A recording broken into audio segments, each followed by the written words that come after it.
Hello, people, and welcome to the Gunners TV. Tonight's a more relaxed show, showing you a little bit about who I am and the fact that I've got a drink, I've got a smoke. Yeah, it's not for children because my comments have been disabled because I put yes friendly for kids, and then I've looked back at it and I'm effing and fucking blinded in that. So I'm not going to put this for kids anymore. Right. So the subject matter is looking back over great Arsenal teams. A look back at how great Arsenal teams, and I'm going to go as far back as I can remember, right? But I'm going to go back this way, yeah, not at the start. I'm going to go back this way. So the last great Arsenal team were obviously the Invincibles. The Invincibles, obviously. Um, so, I mean, where do you start? Well, I always start with a great team, right? Any team is based around the spine of a team. You need a spine. For me, there was only one weak link in Arsenal's spine in that Invincibles team, and it was the goalkeeper, Jens Lehmann.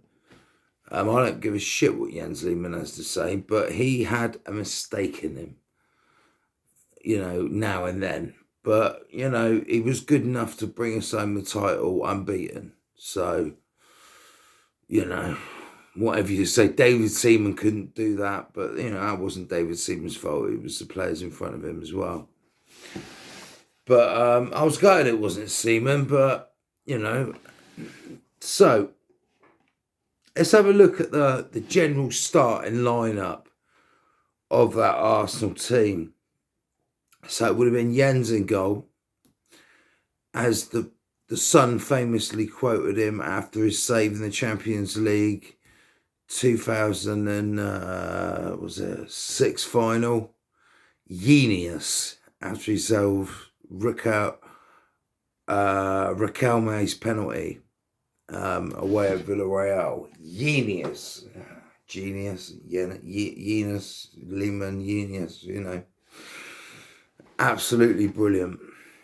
So Lehmann in goal, Lauren at right back. Now, not your sort of like modern day bombing on forward right back, but he was tough, man. He was probably the toughest man in the dressing room, from what I heard. And you got to remember, this wasn't Emirates days. This was Highbury. And probably not the best centre back in the world next to him, but he did a good job, Kolo Toure. But he had a great man next to him, who we got from our lovely rivals down the road on the Seven Sisters, Sol Campbell, on a free transfer. Cheers, buds. I'll never forget the day Sol Campbell signed for Arsenal. Woohoo! What a coup for Arsene Wenger. In fact, I'm going to crack this bottle of soda open for that. Way, champion in the making. I've come to win trophies, and I've only gone up the road to do it. So fuck you, Spurs. Yeah. My antics alone, and of course, our very own, I've got mixed opinions about this next guy. But at the time, I loved him. He'd come through our youth academy, Ashley Cole, one of England's greatest ever left backs. I don't give a shit what anyone says. Even though he went to Chelsea, he was a phenomenal player, a phenomenal talent, and still is. possibly one of England's best ever left backs.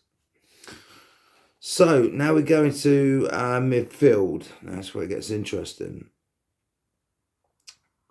Of course, Captain Almighty, Patrick Vieira. I was privileged enough to see Patrick make his debut against Sheffield Wednesday in a 4-1 victory where Ian Wright got a hat-trick, by the way. And it says next to him on the main filter Gilberto. But Edu played quite a lot. Edu played in there as well. He was currently at the club, helping him bringing in players and such forth. I'm not quite 100% sure what his role is, but I know he helps him, brings in players. That's all I know. You know, and people slag that off. I don't understand that. Edu's only got the Arsenal's best interests at heart. You know, it's not all about the bread for Edu. Edu's made enough money, man. You know what I mean? I do generally think Edu has a love for Arsenal. I do. And do you know what? With the decline of Arsenal over the last couple of years, the last sort of 10 or 15 years, I do see a lot of our old Arsenal boys coming back who maybe start becoming successful, becoming our managers, becoming our coaches, becoming our recruitment men. You know, and wanting to see the glory days come back to Arsenal. It's inevitable. It's inevitable. So, who do you have partnering him? Vieira, our captain, our main man, Patrick Vieira. What a player. What a captain. What a leader. I mean, only Roy Keane can get near him in the history of English football in the middle of that field. He was phenomenal. And he's the best foreign midfielder that's ever touched a blade of grass in this country. I don't give a shit what any of you lot got to say. Patrick Vieira was the best. He was absolutely fucking brilliant. He was a joy to watch. And now and then he'd score the odd goal. At White Hart Lane as well, I remember a goal in a 5-4 victory. I remember where I was at. So come on, Patrick. That was in the 04-05 season after the Invincibles season. Oh yeah, because we won the league at White Hart Lane, didn't we? Or was it Shite Hart Lane? Now, which has gone like the Emirates. I wish the Emirates had gone. Like Highbury. Yeah. How things have changed. Both got new stadiums. Both underachieving. So now we go to the wings. Now, this is where it was interesting. I'll go to the right-hand side first. I'll go Freddie Ljungberg. I remember Freddie's debut. It was against Manchester United. I thought, who the hell is this Swedish punk? Yeah, and he's got the cheek to have the number 8 shirt on his back, Ian Wright's number. I had that the first ever Arsenal kit that I actually ever got my hands on was at Christmas off my godparents. And it was Arsenal JVC and it had Wright on the back, mate. He was my idol as a young boy. And they give it this geezer called Freddie Ljungberg. And I thought, what's so special about you? And then he lobs Peter Schmeichel with like one of his first touches and I think he makes it 3-0. We beat Man United 3-0 on the day. We smashed them all over the park. And I thought, nah, you're right, mate. You're right. And he turns out to be a club legend. He's still at a club now, coaching the youth. You know, bringing the youth through. And look at the players that are coming through, man. I mean, big up Freddie Ljungberg. On the left-hand side, one of my favourite all-time Arsenal players, Robert Pires. What a player. What a player. Do you remember when he lobbed Peter Schmeichel at Aston Villa. One touch to the left over a defender, over his head. One touch with the right over a defender's head. And then, ball bounces, Schmeichel comes straight out. He's like, fuck you, Schmeichel. And he just dinks it over Schmeichel's head in the goal. Best goal I've ever seen Pires score. It was nothing compared to what Pires did in his career at Arsenal. I'll get to him in a minute. But him and a certain man up front used to interlink left wing, inside, and they caused havoc. In that vital number 10 role, the creator role, the link man, of course, it was Dennis Bergkamp. Now, my heartstrings are pulled at who's my favourite Arsenal footballer of all time. And I would have to say it is probably Dennis. Dennis Bergkamp is my favourite Arsenal footballer. I still have a picture of him on my wall up there when I was a little kid. He epitomised. I remember having a Subbuteo set when I was a little boy and fantasising about Dennis Bergkamp joining Arsenal. This is like 92, 93. In 1995, Bruce Rioch goes and signs him. It's the only good thing Bruce Rioch did at Arsenal. And of course, the one and only Thierry Henry up front.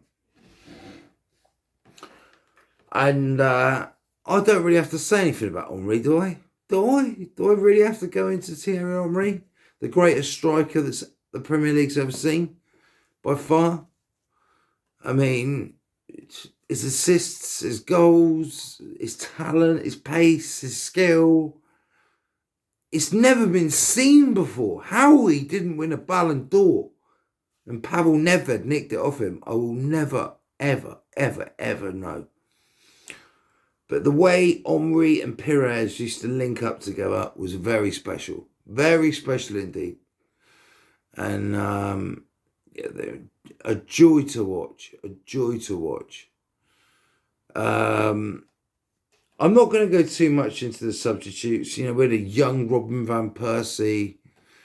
I'm not sure if Sylvian Wiltord was still or Carno was still at the club. I'd have to look into that. But we had an amazing team, and how we never went on to win the European Cup that season, I'll never know. We got knocked out of fucking Chelsea.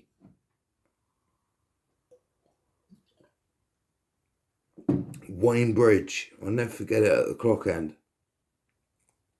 You bastard.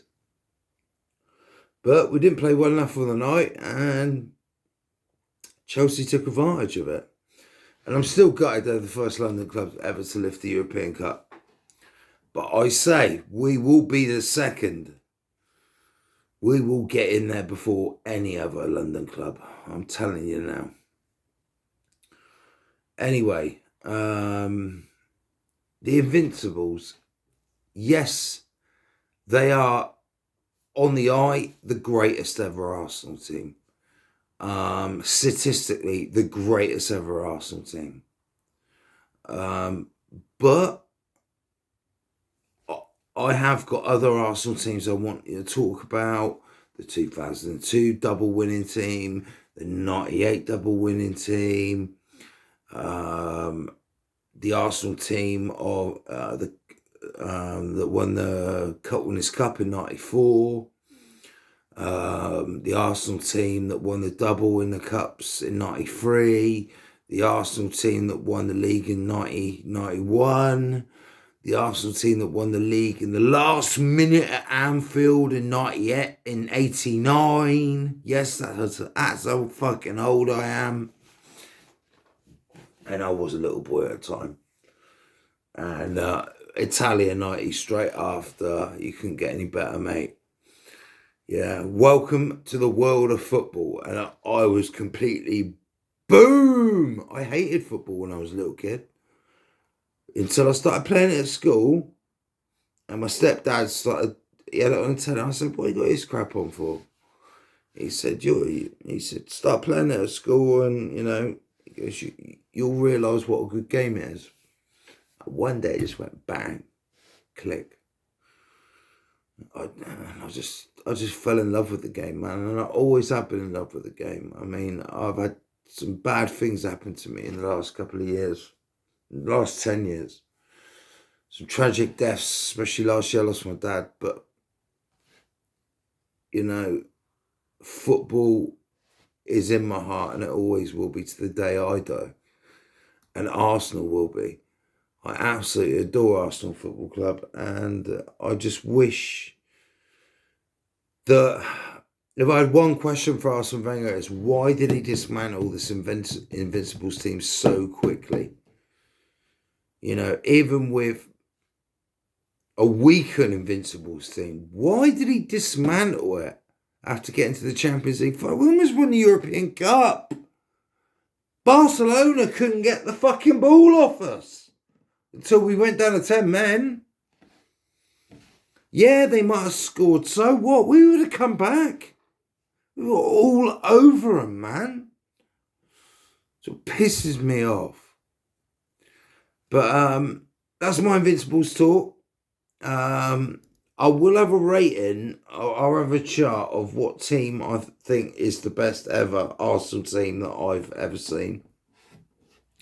I think it's going to be hard to get past this Invincibles team. I think they're probably the ultimate, but I'm going to go back in time and I'm going to talk to you about the other Arsenal teams that I remember. And maybe a little bit of that spirit's needed on Thursday night against Slavia Prague. When I look at this Arsenal team now, it's a fucking joke. They're a fucking joke, mate. Yeah, compared to these Arsenal teams. They're nothing. Yeah, and the wages they're on, 375 grand a week. Pierre-Emerick Aubameyang. Fucking have a day off, bruv. Have a day off your wages as well. Give it to the poor, man. You know what I mean? Give it to your African people or whatever. Anyway, Gabon, wherever it is. Anyway, this has been Gunner TV, Louis. Having a cider, having a smoke, because that's me. I have got another YouTube channel. It was political. Reasonably successful. Over hundreds of thousands of hits on various topics and films that I've gone out and done. But I've decided that I've had enough of all of the politics and I just want to talk about my football team now. So I've given that channel a rest. I haven't touched it for almost a year. So this is me now, it's football. And it'd be good to talk to other Arsenal fans out there because I've lost touch. I've lost touch with so many people. And hopefully I can get back in touch with a few faces and start talking Arsenal again. All right. Cheers.